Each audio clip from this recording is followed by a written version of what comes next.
Hello friends, नमस्कार। जय Jagannath. Manorama recipe रे आपण मानकु स्वागत करुच्ची।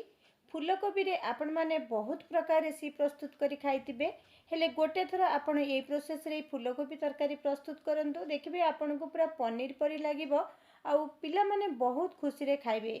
आउ एई रेसिपी टी पूरा तुळा परी नरम आ पाटी रे दौ दौ मिलै जिवो। ताहले डेरी न करी चलंतु आज फूलकोबी रे नुआ रेसिपी टी को ट्राई करिबा। से मुझे गोटे फूलकोबी पूरा छोट साइज रो गोटे फूलकोबी नहीं।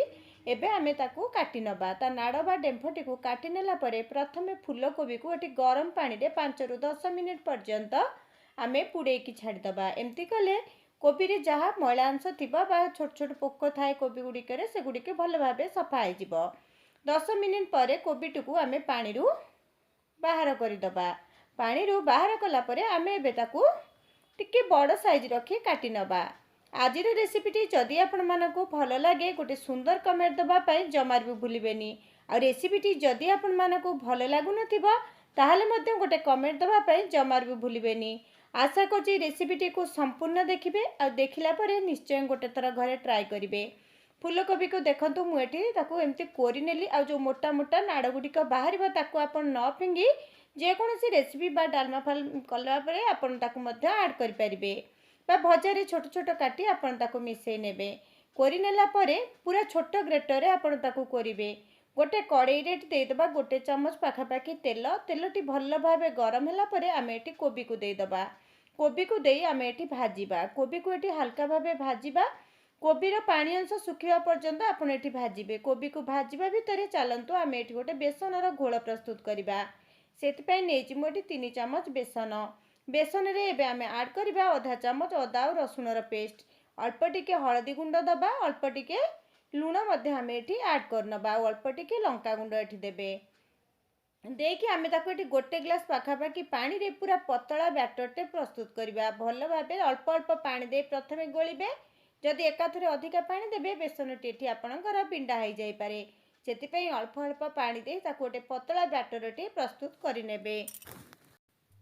ता भितरे एठी कोबीर सबु पानी अंश सुखी गलानी। एई समय रे गैस रो फ्लेम को आपण सिम कर नेबे। आमे जो बेसन रे घोलटी प्रस्तुत करथिले एबे आमे कोबी रे दे दबा आ ताको लगातार एठी चलेबा। एई समय रे गैस रो फ्लेम को आपण मीडियम रे रखिबे। धीरे धीरे गोलेबा सहित हमर एठी देखंतु एई डोपटी एई जंतुंटी धीरे धीरे मोटा ही आसुची आ कड़ाई रु मध्ये छाड़ीबा आरंभ कलानी। जेपरे आपनको देखिबे कड़ाई रु भल भाबे छाड़ी जिवो मोटा टिके हेई जिवो सेई समय रे आपण गैस को बंद कर देबे। आ एबे गोटे थाली मु नेछि एथिरे तेल भी मु लगेइनी, आपण चाहिले तेल लगेई पारंती। एबे सबु जंतुणी गुडिक आमे गोटे थाली को काढी नबा। ए थाली रे काढिला परे आमे प्रथमे ताकू सब प्लेन करि नबा। टिके ओदा हाथ हेई नेबे नहले जे कोनोसी गिन्ना ताटिया रे तळे टिके तेल लगेई नेबे आ ताकू एठी समान भाबरे स्क्वायर साइज रे गोटे आमे एठी ताकू करि नबा। आ देखंतु मु एठी गिन्ना तळे टिके तेल लगेई ताकू भल भाबे एमती चेप्टा करनेली बा तापरे ताकू एमती आपण कोन करिवे ना स्क्वायर टाइप रो गोटे करि नेबे। करि नेला परे आमे एबे ताकू भल भाबे ठंडा हबा पई 10 मिनिट पर्यंत छाड़ी दबा। ठंडा हो गला परे आमे ताकू काटिबा। एबे देखंतु पूरा ठंडा हो गलानी, हाथ रे मध्य लागुनी। एबे हम छुरी रे ताकू काटि नबा। छुरी रे काटिबा पूर्वरु छुरी रे आपण अल्प टिके तेल लगेई नेबे। काटिबा पई आपनको सहज हबो। एबे आपनको मन पसंद अनुसार आपण आकू काटि नेबे। आपण ए रेसिपी को गोटे थर घरे निश्चय ट्राई करंतु, देखिबे खाइबा पई बहुत भल लागिबो। एई नुआ रेसिपीटी आपण मानकू केमिति लागिला निश्चय गोटे सुंदर कमेंट देबा पई जमार भी भूलिबेनी। आउ थरे आपनको रिक्वेस्ट करछि जदि वीडियोटी भल लागे ताहले गोटे सुंदर कमेंट देबा सहित चैनल को सब्सक्राइब कर नेबे और वीडियो को गोटे लाइक करबा पई मध्य जमा भूलिबेनी। एबे देखंतु केडे सुंदर भाबे प्लेट रु हमर छाड़ी जाउची। एबे आमे सब गुडी को ए प्रोसेस रे काढी नबा। कड़ाई रे मु 2 चम्मच पाखापाखी तेल देइची। 2-3 चम्मच तेल रे भल भाबे गरम होला परे आपण एई बेसन आ कोबीर पीस गुडी को दे देबे। देकी ताकू आमे भल भाबे ऊपर तळ करी लाल लाल करी छाणी नबा। आपण चाहिले अधिका तेल देई ताकू मध्ये आपण भल भाबे छाणी पारंती। मु एटाको सेलो फ्राई कर नउची, आपण चाहिले आकू अधिका तेल रे छाणी की करि परिबे। आपण एहीपरि भाबरे ताकू छाणिकी मध्य 2 रु 3 दिन पर्यंत फ्रिज रे रखि नै पारिबे। जेतेबेले आपनको इच्छा हबो आपण तरकारी रे आकू दे करिपारिबे। देखंतु एपरि भाबरे भल भाबे आपण ताकू लाल लाल करी भाजी नेबे बा छाणी नेबे। एबे आमे सबु एई कोबी आ बेसनर पीस गुडी को ए प्लेट को काढ़ी नबा। आपण एई प्रोसेस रे तो निश्चय गोटे थर करंतु, देखिए बहुत सहज रे रेसिपीटी प्रस्तुत हो आ कोबी तरकारी ठारू एथिरे बहुत कम तेल मध्य लागिबो। कारण आपण एटी लक्ष्य करि पाथु ना कोबी भाजीबा को पड़िला ना बेसी सो तेल रे ताकू छाणिले, बस एमती भाबरे सेलो फ्राए कर नबा। आ जो गुडिक बळका थिला ताकू मध्य मु सेई प्रोसेस रे सब सेलो फ्राए करि नेबी। आ ऊपर तळ टिके लाल लाल करी करनेबे। एबे सेई कड़ाई रू सब गुडिक मु काढी नेइची। एटी दुईटी मीडियम साइज रा आलू मु चोपा छडे लुण आ हळदी देई आलूटी को तेल रे भल भाबे भाजी नबा।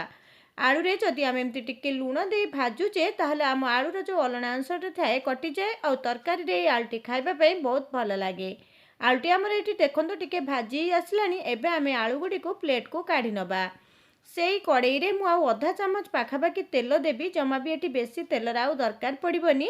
भी देखंतु आधा चामच पाखापाखि तेल दबा। तेल रे एबे दे दबा गोटे तेजपत्र, दुईटी दालचीन, दुईटी गुजराती, खंडे दालचीन आउ टिके जीरा। जीरा फुटी गला परे एटी गोटे मीडियम साइज रो पियाज को एटी देई पियाज रे अल्प टिके आमे एटी लुण ऐड कर नबा। आ पियाज टुकु एटी आमे भाजीबा। पियाज रे जदि आपण एमती अल्प टिके लुण देई भाजुचंती पियाजटी तरकारी रे भल भाबे मिसी जिवो। एठी मु देई दोची गोटे चामच अदा और रसुण रो पेस्ट। सब बेले मसला आपणक परिवार रो सदस्यक अनुसार आपण एठी मसलाटी को कसिबे। एठी देखंतु मसलार मु नेइची हळदी गुंड, जीरा गुंड, धनिया गुंड, राग लंका गुंड, अल्प टिके काश्मीर लंका गुंड। एठी मु अल्प टिके पानी देई मसलाटी को कसिबी। जेहेतु मु एठी कम तेलर व्यवहार करिछि सेति अल्प टिके टिके पानी देई मीडियम आंच रे आमे एठी मसलाटी को कसिबा। जेतेबेले आपण मीडियम आंच रे मसलाटी को कसिबे आपणक मसलाटी भल भाबरे कसी होइजिबो। मसलाटी देखंतु एठी कसी गलानी। एबे आमे सेतरे काटी रखितिबा गोटे टमाटो देई दबा और आवश्यक अनुसार लुण देई दबा। लुण देई एठी आमे मसला को आउ टिके समय कसी होबा पई छाड़ दबा। एठी देखंतु मसलाटी को हमर धीरे धीरे कसी गलानी। टमाटो मध्य हमर एठी नरम हेई आसिलानी। एई समय रे आमे कोन करबा ना एई मसला रे आमे आउ अल्प टिके पानी ऐड करनबा। पानीटी को एठी टिके फुटिबा पई छाड़िबा बा मसलाटी को एठी फुटिबा पई टिके छाड़िबा। मसलाटी टिके फुटी गले आलू को देई दबा। आलू को ए मसला सहित भल भाबे मिसेई घोड़नी देई गोटे मिनिट पर्यंत आमे ताको छाड़िबा। गोटे मिनिट परे आपण एठी घोड़नीटी को काढी नेबे। आ ताको एठी आमे गोळेई नबा। गोळेई नेला परे मु एठी पानी ऐड करछि। गोटे ग्लास पाखापाखि पानी ऐड करछि। आपण एठी पानी टिके देखिकि देबे आपनको जेतेके ग्रेवी दरकार। कारण आमे जतले कोबी और बेसनर खंड गुडिक देई दबा से टिके पानी सोक करिवो सेई अनुसार आपण एठी पानी टिके ऐड करनेबे। देखंतु आलू गुडिक हमर एठी भल भाबे सिझी गलानी। एबे आमे सबु बेसन आ कोबीर खंड गुडिक एठी देई दबा। देगी ताकू 2-3 मिनिट पर्यंत फुटिबा पई छाड़ी दबा। देखंतु मु एठी अधा देई देली आउ अधा मु आउ गोटे दिन पई बा राति पई मु आकू रखिनेली। कारण आकू आपण एमती स्टोर करी रखिनेले दिने 2 दिन पर्यंत आराम से आपण रखि परिबे। आ ताकू जेतेबेले इच्छा हबो तरकारी करी खाइ नेबे।